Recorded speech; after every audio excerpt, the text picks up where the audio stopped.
मऊ के मतदाताओं से ये कहने आया हूँ कि बीजेपी की सरकार का जो जाने का सिलसिला शुरू होने वाला है, उसमें यहाँ की जनता उसे हटाने के लिए गठबंधन के उम्मीदवार राजीव राय को जिताने के लिए बढ़ चढ़कर वोट करें, यही अपील करने आया हूँ।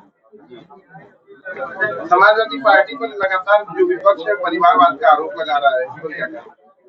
समाजवादी पार्टी, आपने देखा होगा बीजेपी के लोग सब में लिखते हैं मोदी परिवार, तो उनके तो 500 लोग लड़ रहे हैं, हमारे तो बहुत ही कम लड़ रहे हैं। हमारे तो 63 लोग लड़ रहे हैं हमारे परिवार में, उत्तर प्रदेश 63।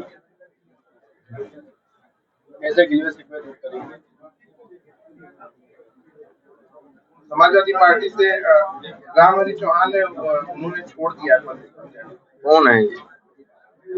काफी पुराने छोड़ दिए, वो हमारे लिए किन विशेष मुद्दों पर इस बार जीत के बाद काम करेगी समाजवादी पार्टी? वो तो आपने पढ़ा होगा इंडिया गठबंधन का और सबका चुनाव घोषणा पत्र, और पार्टी जब सत्ता में आती है अपने घोषणा पत्र के हिसाब से ही काम करती है। आज बहन मायावती का भी आगमन हो रहा है।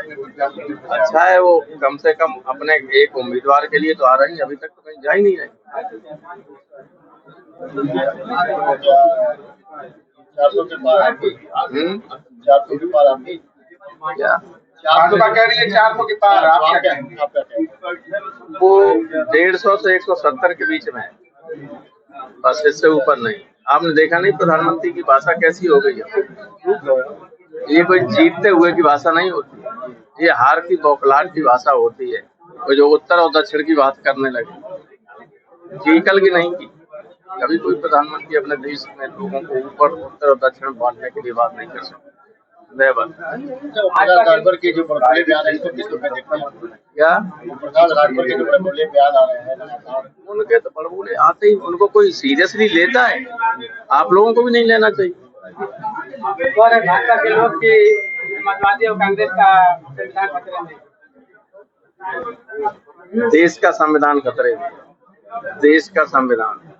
देश के संविधान में ही ये लिखा है, अनुच्छेद 21 में, फंडामेंटल राइट्स में, कि हर व्यक्ति का, किसी भी व्यक्ति का जीवन विधि सम्मत प्रक्रिया के बगैर नहीं लिया जा सकता।